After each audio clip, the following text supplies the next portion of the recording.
자, 첫 번째 보시면 직업정보의 제공에서 직업정보란 무엇인가? 직업정보란 무엇인가? 뭐 모르는 건 아닌데 말로 하기가 그렇지 않습니까? 그에 대한 것을 우리가 1차 필기와 2차 실기의 예를 들어서 설명하고자 하는 겁니다.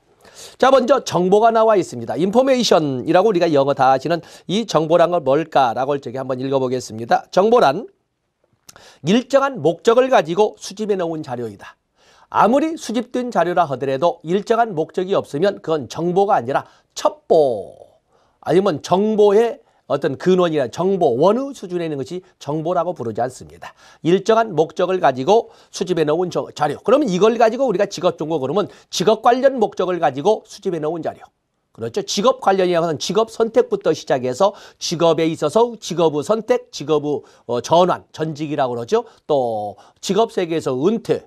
이런 등등의 직업에 관련된 포괄적 개념을 가지고 수집해 놓은 자료를 직업정보라고 할 수가 있습니다. 그렇기 때문에 정보가 되기 위해서는 필요한 사람들의 목적에 맞게 적절히 수정 가공돼야 된다. 필요한 사람들의 목적에 맞게 수정 가공돼야 된다. 거기 줄쳐 놓으시고. 또 정보라고 하는 것은 한시적이며 각 정보마다 품질이 다르다. 우리가 보면 공부하신 분들은 알겠지만 민간 직업 정보와 그리고 공공 직업 정보에는 한시적이다, 지속적이다 이런 말들을 쓰고 있는데 상대적 개념입니다. 그러나 분명한 것은 직업이라는 것은 영원 불변이란 존재할 수가 없을 것이다라고 우리가 생각할 수 있어요. 영원한 것은 존재하지 않지 않습니까? 그러다 보니까 정보는 한시적이며 각 정보마다 품질이 다르다. 시간에 따라서 공간에 따라서 바로 이 효용이 다르기 때문에 당연히 이 정보마다 품질이 다르다고 볼 수 있습니다. 그렇기 때문에 당연히 기존의 가치를 유지하기 위해서는 그 뒤에 각각의 경우에 맞게 적절한 시기에 요구되는 정보가 제공되어야 적절한 정보이고 그 가치를 인정받을 수가 있다라고 설명할 수 있습니다. 그다음에 거기 보시면 3번 정보라고 하는 것은 모든 사람에게 이익을 준다. 라든가 모든 사람에게 불이익을 준다라는 것은 아닙니다. 제로섬 게임에 의해서 세상에는 모든 것이 굴곡이 있어서 일정한 평형점을 맞춰주고 있는 거거든요. 그래서 정보는 필요한 사람에게는 가치가 있는 것이기 때문에 모든 사람에게 필요한 사람에게만 가치가 있는 것이 필요가 없는 사람은 오히려 방해가 되지 않겠습니까? 그런 것처럼 모든 사람에게는 같은 이익을 줄 수가 없다는 걸 보시면 됩니다. 그리고 정보란 의사결정 과정에서 결과에 대한 기대치를 변화시키고 가능한 한 결과에 대한 기대치를 높이면서 이렇게 나오는 거죠. 성공 확률을 높인다. 불확실성을 감소시킨다. 같은 내용의 반대편 표현으로 이렇게 설명을 했습니다. 거기 보면 직업정보라고 하는 것은 결국에 직업에 관련된 목적을 가지고 수집해 놓은 자료라고 하는데 거기에는 우리가 미시적 정보와 거시적 정보로 나눠볼 수가 있는데 자 거기도 우리가 출제에서 이 기출문제의 의미를 가지고 있습니다. 기출문제로서 지위를 가지고 있고 그리고 예상문제로도 언제나 우리가 가는 첫 번째 페이지에 이런 문제가 됩니다. 그래서 미시적 정보, 거시적 정보라고 할 때 미시적 정보 밑에 적어놨죠. 미시적 정보라고 하는 직업별로 수행되는 직무. 직업별 직무 또 이에 관련된 직업 담당자가 또는 작업 담당자에게 필요한 요건, 학력이라든지 자격이라든지 기능이라든지 이런 등등에 관한 사항은 미시적 정보, 개별 직업에 관한 정보와 그리고 개별 정보의 역할 담당자들이 가져야 될 요건을 규정해 놓은 것은 미시적 정보고 거시적 정보라고 하는 것은 직업별 고용 동향이나 인력 수급 현황, 고용 전망 등의 사회적 차원에서 국가 사회적 차원에서 접근하면 거시적 정보라고 할 수가 있습니다. 그다음에 2번, 3번에도 남아있처럼 이것은 정보의 개념 위에다 붙여도 되는 이런 내용을 해서 정보의 특징으로 여러분들이 보아주시면 됩니다. 그다음에 직업정보의 목적과 기능을 두 번째 목차로 다뤘는데 직업정보의 목적을 이렇게 여러분들이 보시면 자 먼저 보면 직업에 대한 인식과 태도를 변화시킬 수 있다. 단어로 쓰다 보니까 딱딱하게 됐습니다만 이렇게 직업에 대한 인식과 태도의 변화를 가져올 수 있다.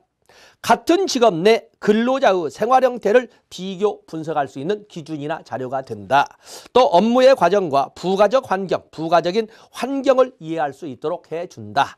또 그러면 직장의 특징과 유형을 이해하게 해준다. 라고 하는 것처럼 직업에 관련된 세세한 항목부터 시작해서 직업을 둘러싼 환경까지를 포함한 직업 관련의 직업에 관련된 모든 정보를 직업정보라고 하기 때문에 어떤 직업에 관련된 모든 것을 알게 해주고 모든 것을 이해하게 해주는데 기준으로서 역할을 하는 것이 직업정보가 되겠습니다. 그다음에 직업정보의 역할을 보시면 거기는 직업정보의 역할은 1차 필기와 2차 실기에서 모두 출제가 되는 이런 문제가 됩니다. 그래서 직업정보의 역할을 쓰시오라고 이렇게 되어 있는데 문장은 여러분들이 보시면서 밑에 박스로 간략하게 적어 있죠. 직업정보라고 하는 것은 일자리를 구하는 사람에게도 필요하고 일할 사람을 구하는 사람에게도 필요하고 그를 조절해야 될 국가 사회적 입장에서 필요한 겁니다. 그렇기 때문에 먼저 이 일자리를 구하는 사람에게는 구직자의 구직 활동을 촉진시킬 수가 있고 왜냐하면 정보의 부재로 인해서 일자리가 분명히 있음에도 불구하고 직업 정보가 없어서 그런 일자리가 있는지조차도 모르는 사람들이 많거든요. 세상에 살고 있는 많은 사람들은 이 세상에 직업이 한 100여 개 정도만 있는 줄 알고 있어. 설마 그것이 10,000개가 넘는 개수 직업이 있다는 걸 전혀 모르거든요. 세상에 그런 직업이 있었어? 이런 말들을 수시로 들을 수가 있습니다. 이제는 우리의 학력이 높아지다 보니까 많은 사람들이 직업을 가지고 고민할 적에 자기가 아는 직업 고작 20, 30개를 가지고 고민하지 않아요. 물론 그것이 완벽하게 바뀌는 것은 한 20, 30년은 더 가겠습니다만 그러나 이제는 많은 사람들이 전문가와 의논하고자 하는 분위기는 분명히 존재를 합니다. 그래서 구직자에게는 직업 세계를 알바자면 직업 세계에 대한 지평을 넓히면서 구직 활동을 촉진시키는 역할을 하고 일할 사람을 구하는 기업의 입장으로서는 효율적이고 합리적인 인적 자원 관리에 도움을 주고 그리고 국가적 차원에서는 실업 대책과 고용정책의 자료로서의 기능을 수행하고 이렇게 3개. 그래서 1차 필기뿐만 아니라 2차 실기에서도 곧잘 나오는 문제라는 것을 명심하셔야 됩니다. 그다음에 직업정보의 기능은 2017년도 3차에서도 3차 실기시험에서도 나왔던 거죠. 2017년도 3차 실기시험에서도 나왔던 문제가 브레이필드가 제시한 직업정보의 기능을 쓰시오라고 해서 문제가 출제가 되었습니다. 그 때문에 어떤 브레이필드 위에 나와 있는 직업정보의 역할 그리고 아래 나와 있는 브레이필드가 제시한 직업정보의 기능 물론 국문법상에서 기능이 뭐고 역할이 뭐냐를 구별할 건 아니겠지만 그렇게 이렇게 구체적인 개념으로 특히 브레이필드는 곧잘 나와서 1차, 2차 모두 우리가 가지고 가야 할 문제가 되겠습니다. 브레이필드는 이 직업정보의 기능을 3개로 나누어서 정보화 기능, 동기화 기능, 그리고 재조정 기능을 제시를 했습니다. 정보화 기능이라고 하는 것은 정보적 기능, 이렇게 해서 정보화 기능 또는 정보적 기능은 바로 내담자가 의사결정을 할 적에 의사결정의 기초를 제공하는 이런 기능을 수행하고 또 그런가 하면은 내담자로 하여금 의사결정 과정에 참여하게끔 참여를 유도하는 기능을 수행하고 그리고 재조정 기능은 내담자가 의사결정을 했을 때 그 의사결정이 현실에 적합한지를 다시 피드백, 평가 및 피드백을 할 수 있는 기초로서의 역할을 하는 것이 직업정보가 되겠습니다. 그래서 의사결정, 내담자의 의사결정의 기초를 제공하는 역할 또 내담자로 하여금 의사결정 과정에 대한 참여를 유도하는 기능 그리고 그런가 하면 의사결정자의 의사결정이 현실 적합성이 있는지를 분석해 볼 수 있는 역할 이런 기능들을 역할이나 기능을 같이 쓰면서 브레이필드의 3대 기능을 정리하고 있습니다. 반드시 가져가셔야 되겠습니다. 다음에 앤드류스가 제시한 정보의 효용이 있는데 우리가 앞에서 본 것처럼 정보라고 하는 것은 한시적일 수밖에 없고 또 정보라고 하는 것은 영원불변할 수가 없습니다. 그렇기 때문에 정보라고 하는 것은 언제나 어디서나 똑같은 가치를 인정받지 못합니다. 정보가 제대로 가치를 인정받기 위해서는 현실 적합성도 있어야 되고 또 그런가 하면 시간적 효용이 있어야 되고 또 장소 적합성도 있어야 되고 그를 필요로 하는 사람에게 유용하기도 해야 됩니다. 자, 이런 것을 좀 학문적으로 체계해 놓은 것이 바로 앤드류스가 제시한 정보의 효용이 되겠는데 거기에는 형태 효용, 시간 효용, 공간, 즉 장소 효용, 또 그런가 하면 소유 효용 이렇게 4가지로 나눴습니다. 형태 효용이라고 하는 것은 정보의 제공 형태가 의사결정자가 필요로 하는 의사결정자가 요구하는 것과 일치될 때 그 가치는 제대로 인정받을 수가 있다. 그래서 의사결정자의 요구대로 형태를 갖추어서 제공된다면 그 직업정보는 대단히 높은 가치를 받을 수가 있다라고 하는 것이 형태 효용이고 그다음에 시간 효용이라고 하는 의사결정 과정에서 직업정보가 제대로 인정을 받기 위해서는 시간 적합성이 있어야 된다는 것입니다. 바로 필요할 때 제공될 때 그 직업정보는 제대로 가치를 인정받을 수 있다. 그다음에 장소 효용이라고 하는 것은 정보에 누구나 쉽게 접근할 수 있다. 누구나 쉽게 접근할 수 있거나 쉽게 전달할 수 있는 정보는 보다 큰 가치를 갖지만, 물론 경제적으로서는 다른 반대 개념이죠. 쉽게 접근할 수 없을 때 비싼 가치가 되겠지만, 여기에서는 포괄적 개념으로 볼 적에 이렇게 접근성에 의해서, 어떤 때는 장소효용에서 접근성에 의해서 그 가치가 인정받을 수도 있고 인정받지 못할 수도 있다는 것을 의미하는 것이 장소효용이 되겠고, 그다음에 소유효용이라고 하는 것은 정보 소유자가 자신이 지니고 있는 정보의 차단력을 얼마나 강하게 가지고 있느냐에 의해서 가치가 높이 아니면 낮게 책정되기도 한다는 것이 소유효용이 되겠습니다. 그래서 형태효용, 시간효용, 장소효용, 그리고 소유효용으로 나눈 것이 앤드류스의 이런 이론이 되는데, 그래서 여기 정보의 효용은 한 번쯤 나와야 되는데 기다리는데 아직 안 나와서, 그래서 이거 빼고 싶어도 꼭 지금까지 제 경력을 보면은 빼고 나면 그 다음에 나와서, 그래서 아까워서 좀 못 버리고 있습니다만 어쨌든 한 번은 꼭 나오게 될 겁니다. 꼭 가져가시기 바라겠습니다. 그다음에 직업정보 수집의 4단계, 거기에 보면 직업정보 수집의 4단계는 여기는 2차에서 우리가 다뤄졌던 문제가 되겠죠. 2차에서. 그래서 직업정보 수집 4단계 보면 먼저 직업 분류를 제시하기.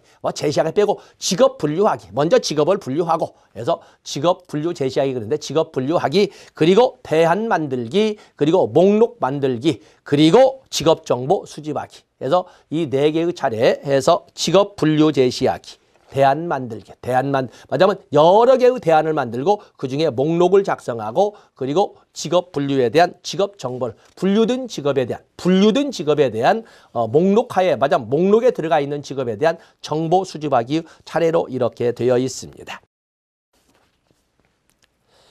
다음에 우리가 다룰 것은 직업 선택의 결정 모형이 되겠습니다. 직업 선택의 결정 모형은 기술적 직업 결정 모형과 처방적 직업 결정 모형이 있습니다.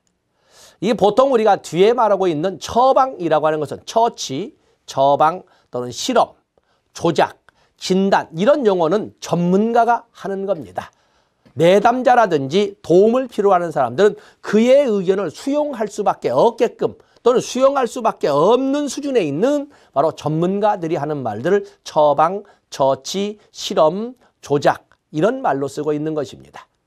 그 때문에 여기 기술적 직업 결정 모형이라고 하는 기술적 결정 모형은 여러 가지 있는, 먼저 종류, 박스 안에 제가 축약을 해놨죠. 그래서 기술적 직업 결정 모형이라, 직업 선택 모형 또는 직업 결정 모형은 타이드만과 오하라의 모형, 타이드만과 오하라의 심리학이나 이런 데서 다 다뤄지지 않습니까? 그래서 타이드만과 오하라의 직업 선택 모형 또는 직업 선택 결정 모형, 또 그런가 하면 힐튼의 모형, 부름의 모형, 또 플래처의 모형 등이 있습니다. 자, 거기 보시면 타이드만과 오하라는 직업 선택에서, 물론 여기 직업정보에서 출제 비중은 B급이지만, 그러나 다른 영역과 우리가 같은 날 같은 시험지에서 100문제를 다루고 있지 않습니까? 그렇기 때문에 내 과목이 아니라고 너무 무지하지 마시고, 거기 보면 타이드만과 오하라의 직업 선택 결정 모형을 보시면, 거기에서 보면은 가장 중요한 핵심 변인을 자아 정체감의 발달로 설정을 했습니다. 그래서 자아 정체감의 발달을 진로 발달 과정에서 가장 중요한 것으로 보면서 진로 발달을 뭐라고 했냐면 1번으로 올라가 보세요. 진로 발달은 전반적인 인지 발달 과정 속에서 자아와 관련된 위기의 극복 과정으로 봤다. 그래서 진로 발달은 자아에 관련, 자아라고 하는 것은 뭐냐면, 자아라고 하는 것은 바로 현실 경험 속의 나를 말하는 거거든요. 자아에 관련된 위기를 극복해 가면서 진로 발달은 이루어진다. 그때 중요한 하나의 변인으로서 역할을 하는 것이 자아 정체감이라고 봤다. 자아 정체감을 강조한 사람은 누구예요? 바로 에릭슨이 되겠어요. 그래서 심리학에서 보시는 것처럼 에릭슨은 심리, 사회 발달 이론을 주장하면서 인간의 성격 발달을 긍정적 측면과 부정적 측면으로 대비하면서 양극 이론이라고 하죠. 그래서 신자, 죽은 자, 신생자의 발달로 이렇게 8개의 단, 일생에 걸친 성격 발달 8단계를 주장하면서 그중에 가장 중요한 시기를 자아 정체감대 역할혼미라고 하는 5번째 단계를 제시를 했고, 바로 그 시기가 청소년 시기거든요. 때문에 청소년 시기에는 정체감 유예기의 시기로서 이러지도 못하고 저러지도 못하고 이것도 하고 싶고 저것도 하고 싶고 많은 것에 도전을 하고 또 도전하고 싶어하고, 그리고 많은 것에 대해서 찔벅대기만 하지 뭔가 이루어지는 것은 없고, 이런 그 과정들이 아주 그 딜레마가 다양하게 나타나는 시기인데 바로 이러한 자아에 관련된 현실 경험 속에서 드러난 자기 자신을 이겨내는 과정을 통해서 진로 발달이 이루어지는데 그런 과정을 통해서 자아 정체가 만들어지고 자아 정체가 발달이 또한 진로 발달의 중요한 변인으로서 역할을 한다라고 하는 것이 타이드만과 오하라가 되겠습니다. 그렇기 때문에 바로 자아 정체계라는 용어를 가지고 바로 3번에서 에릭슨의 심리 사회 발달 이론에 기초를 두고 있다라고 이렇게 설명을 했습니다. 그러면서 진로 발달 과정을 크게 두 단계로 전 직업기와 직업기, 또는 예상기와 실행기로 나누되 예상기에는 세부 4단계 그리고 실행기 또는 적응기는 세부 3단계로 이렇게 설명을 했습니다. 그러면 제가 여러분들에게 보통 어느 강의에서나 설명하는 것처럼 타이드만과 오하라의 이 발달 단계는 크게 진로 발달 단계는 바로 예상기, 실행기 또는 전 직업기, 적응기 이렇게 두 단계로 나누는데 예상기는 세부 4단계, 탐구하세, 선명하게 그리고 적응기라고 하는 실행기는 순개똥이네. 참 그 성인들의 입장에는 여러분에게 좀 비속어 같은 이런 그 암기력을 써서 그렇습니다만 별로 저는 암기 방법을 그렇게 선호하지는 않습니다. 우리가 어떤 그 의뢰 입장에 있으니까 한번 써봤습니다. 그래서 탐색기, 구체화기. 내가 여러분의 세부 내용까지 설명하지 않습니다. 탐색기, 구체화기. 그리고 선택기, 명료하기. 머리말만 가지고 탐구하세, 선명하게. 그랬더니 실행기, 적응기에 왔더니 수능기, 개혁기, 통합기 합쳐서 순개똥이네 이렇게 제가 설명을 했는데 쑥스럽습니다만 여러분들이 그렇게 해서 시간을 줄이도록 하겠습니다. 다시 말씀드립니다. 에릭슨의 자아 정체감 이론을 바탕으로 해서 직업선택 결정 이론을 제시한 사람은 타이드만과 오하라인데 타이드만과 오하라는 진로 발달을 뭐라고 정의를 했냐면 자아에 관련된 위기유 극복 과정이라고 이렇게 정의를 했었다. 그러면서 발달을 크게는 2단계, 세부적으로는 7단계로 나눴는데 예상기에서는 바로 탐구하세, 탐색기, 구체하기, 선명하게 그리고 선택기, 명료하기 이렇게 4개로 나눴고 그다음에 실행기 또는 집행기라고 하는 또는 적응기라고 하는 데에서는 3단계, 수능기 그리고 개혁기 그리고 통합기로 나눴다. 이렇게 해서 여러분들이 타이드만과 오하라의 이 단계를 정리해 놓으시면 이건 직업정보에서 쓸 수 있고 그리고 심리학에서도 쓸 수가 있습니다. 다음에 브룸의 모형이 있습니다. 브룸의 이론도 역시 여러분들은 심리학에서 배우셨겠습니다만은 우리가 동기론을 보면 동기론에는 내용이론과 과정이론이 있습니다. 내용이론에는 무엇이 그 사람의 가슴을 뛰게 했는가, 무엇이 그 사람으로 하여금 동기를 유발시켰는가를 따지는 건데 메슬로우의 욕구 5단계나 알더퍼의 ERG 이론, 또 그런가 하면은 맥그리거의 XY 이론, 아지리스의 미숙 성숙 이론, 또 그런가 하면 허스버그의 동기 유생 이론 등을 바로 내용 이론으로 설명해서 무엇이 너로 하여금 이 직업을 가지고 고민하게 만들었느냐 이걸 따지는 거거든요. 그에 비해서 과정 이론이라고 하는 것은 어떻게 하면 가슴을 뛰게 할 수 있느냐를 따지는 거예요. 어떻게 하면 가슴을 뛰게 할 수 있느냐. 바로 이 과정에서는 브룸에 여기 나와 있는 기대 이론이나 아담스의 공정성 이론, 또 그러면 로크의 목표 설정 이론들을 우리가 설명해 봤을 것, 수업을 받았을 걸로 보고 있습니다.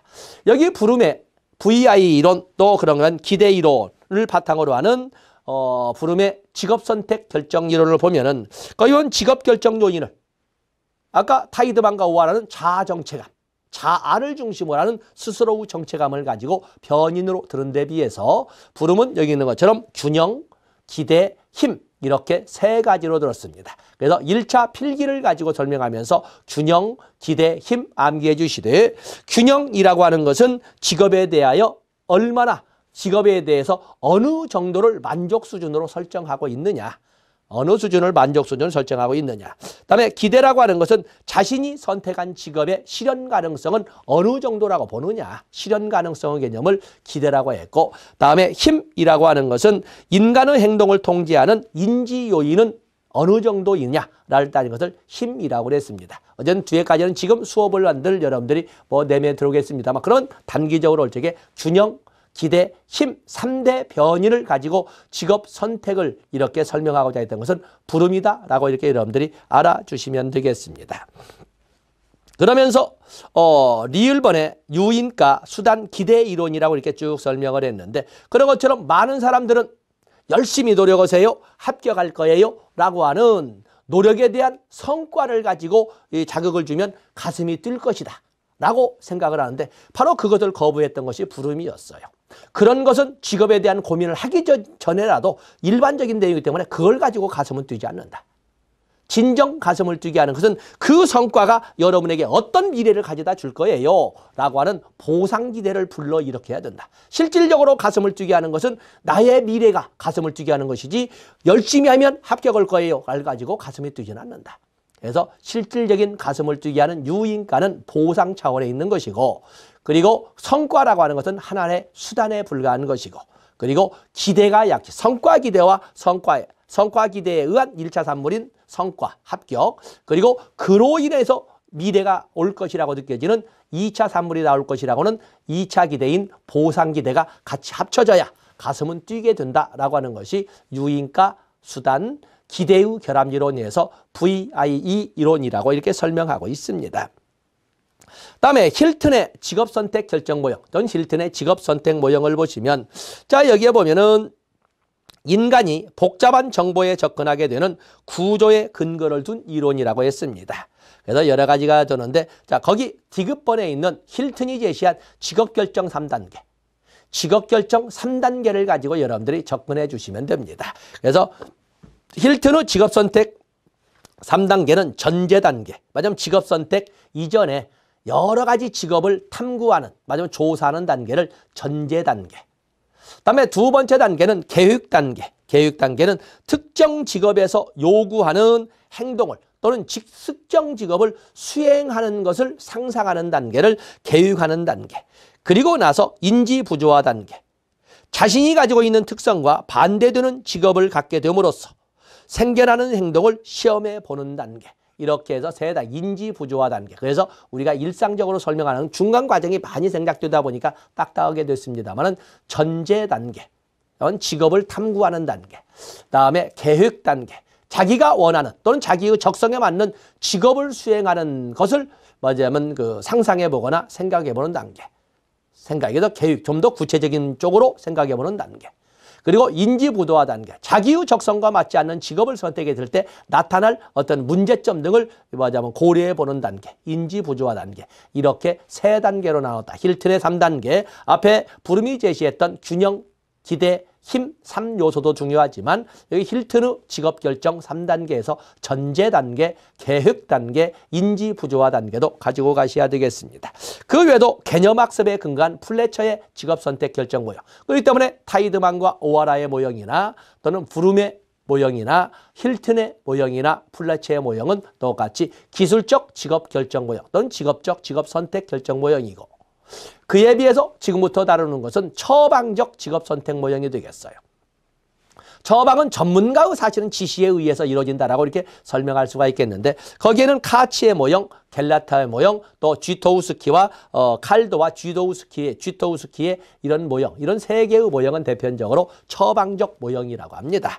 간단한 모형 카치의 모형은 거기에 보통 카츠와 칸에서 보통 지도자의 행태를 가지고 행정론적으로 이렇게 접근을 합니다. 행정학적으로 접근합니다만은 여기 보면 카츠는 뭐라고 했냐면, 직업 결정자는 자신의 특성 요인을 가치와 중요도에 따라 비교하여 대안을 선택하고 그 대안의 평가에 따라 직업을 결정해야 된다라고 해서 자신의 특성 요인을 중심으로 해서 가치의 경중을 따지고 그 특성 요인의 가치의 경중에 따라서 직업을 선택하게 된다. 나의 특성은 고정 자본인데 이것이 어떤 직업에 가게 되면 제대로 가치를 인정받을 것이고, 나의 가치가 어떤 직업으로 가면 그 전혀 가치를 인정받지 못할 것이고, 이런 경우가 생기지 않겠습니까? 그렇기 때문에 자신의 특성 요인을 중심으로 해서 다 각각의 직업마다의 내 특성에 대한 가치를 어느 정도 인정해 줄 것인가를 가지고 대안적으로 점검하고 그거에 의해서 직업을 결정하게 된다는 것이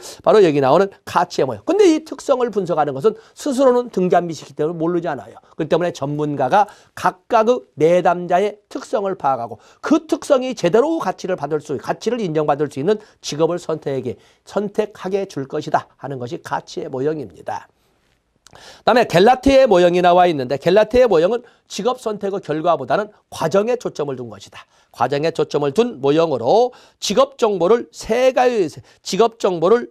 개로 분류를 하고 있는데 예언적 체계, 또 가치 체계, 결정 준거 이렇게. 거기 보면 갤라티의 모형 아직 다뤄지진 않았지만 갤라티의 모형에서 처방적 직업선택 결정 모형의 갤라티의 모형은 이렇게 직업선택의 결과보다 과정을 강조하지만 더 중요한 것은 직업정보를 예언적 체계, 가치체계, 결정준거로 분류했다는 것을 알아주시면서 이 내부 내용을 여러분들이 봐주시면 되겠습니다. 다음에 칼도와 쥐도우스키는 직업 결정자를 중요하는 것입니다. 직업 결정자. 직업을 최종 결정하는 것은 당연히 당사자라고 사람들이 생각하지만 많은 사람들은 스스로가 직업을 결정하지 못하고 사회구조상에 떠밀려서 가기도 하고 아니면 조금 전에 했던 우리 같은 직업 상담사를 통해서 뭐냐면 지시하명 같은 그거 하세요. 다른 거 다 소용없습니다. 라고 이렇게 단언적인 지시나 조언을 통해서 직업을 선택하게 되는 거거든요. 그래서 이 직업 결정자를 중심으로 직업 선택 결정 모형을 제시한 처방적 직업 선택 결정 모형은 칼도와 쥐도스키의 모형이 되겠는데 거기에 보면은 뭐 수학적으로 했습니다만은 직업 결정자를 중시하는 모형으로 직업 선택을 직업적 유용도 함수 너무 이렇게 썼군요. 직업 결정을 직업 선택을 하나의 종속 변수로 보고 있다는 것입니다. 그래서 거기 보면 직업 결정자의 지적, 신체적 특성과 개인적 자원을 입력한 후 그리고 나서 그거에 의해서 그런 것 등이 작용이 되어서 바로 직업 선택이 종속 변수로 나타난다라고 이렇게 분석했던 것이 바로 여기 나오는 칼도와 쥐도스키의 모형입니다. 먼저 여러분들은 그래서 박스 안에 있는 것처럼 기술적 직업 선택 모형 4개와 그리고 처방적 직업선택 모형 3개 그리고 각각의 더 핵심 단어 지금 조금 정리했었죠. 그걸 가지고 가시면 되겠어요. 다음에 직업정보의 종류가 있습니다. 직업정보의 종류는 기준에 따라서 다양하게 이렇게 분류를 할 수 있습니다만 우리가 시험용으로 접근할 때 가장 출제가 무조건이라고 그랬습니다. 한 번도 빠짐없이 나왔다고 보는 것이 바로 이 민간직업정보와 공공직업정보가 되겠습니다. 그래서 민간직업정보와 공공직업정보는 1차에서도 그냥 뭐 몇 년도를 쓸 것도 없이 1차에서도 2차에서도 그냥 나온다고는 나올 수밖에 없는 문제라고 이렇게 볼 수가 있는 것입니다. 거기에 보시면 민간직업정보와 공공직업정보를 그냥 우아래로 이렇게 특성은 쭉 설명을 해놨습니다만은 거기를 우리가 같은 번호로 이렇게 비교, 지면이 좀 넓었더라면 우리가 박스에 나란히 이렇게 대비를 할 수 있었겠습니다만은 너무 글씨가 작아지게 되어서 그냥 우아래로 설정을 했습니다. 자, 민간직업정보라고 하는 것은 거기 보면 필요한 때 최대한 활용될 수 있도록 한시적으로 생산되고 운영돼. 자, 한시적으로 줄쳐놓으시고. 민간 직업정보들은 필요할 때를 위해서 그때그때 만들어진다 이 말을 좀 이렇게 한시적으로 그에 비해서 공공직업정보 이론을 보면 이 민간 직업정보와는 달리 한시적으로 만들어지는 것이 아니라 연속적으로 꾸준히 만들어져 왔고 만들어져 간다는 것입니다. 한시적이냐 연속적이냐. 그다음에 두 번째 보시면 민간 직업정보는 해당 분야나 직종을 제한적으로 몇 개의 직업이나 몇 개의 직종으로 한정하지만 공공직업정보 2번에 보시면 전체 산업 및 업종을 대상으로 한다. 전체를 대상으로 한다. 제한이 아니라 전체를 대상으로 한다. 그다음에 3번에 보시면 민간직업정보라고 하는 것은 민간정보정보 의무적 기준에 의해서 직업을 분류하는 사람의 의무적 기준에 의해서 직업을 분류하지만 공공직업정보는 객관적 기준에 의해서 직업을 분류합니다.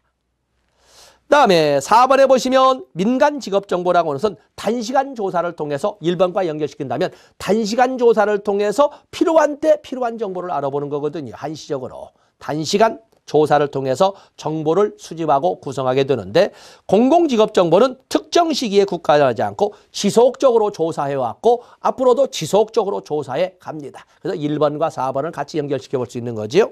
그다음에 5번에 보시면 민간직업정보는 무료로 제공된다는 특징이 있는 데 비해서 거기 공공직업정보업은 바로 직업정보를 무료로 제공을 합니다. 공공성 차원에서 무료로 제공하는 거죠.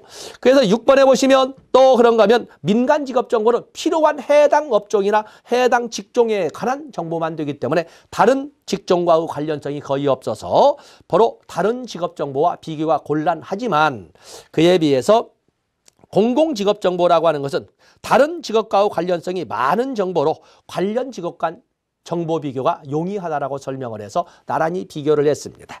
그다음에 7번에 보시면 직업을 자의적 기준에 의해서 분류한다고 해서 위에 3번에 소위 의무적 기준에 의해서 분류하고 선택한다는 말을 또 약간 말을 바꿔서 자의적 기준에 의해서 분류한다고 했는데 공공직업정보는 어떻게 됐습니까? 거기 보면은 객관적 기준에 의해서 우리가 분류한 것처럼 여기 보면 국제적으로 인정되는 객관적 기준에 의해서 바로 직업을 분류한다고 해서 2번을 반복했습니다.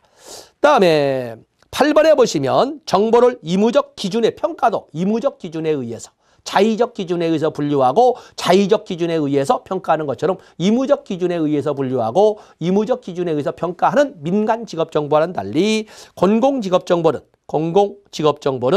거기 오면 직접적이면서 광범위한 이용 가능성에 따라 객관적인 평가가 가능하다고 봅니다.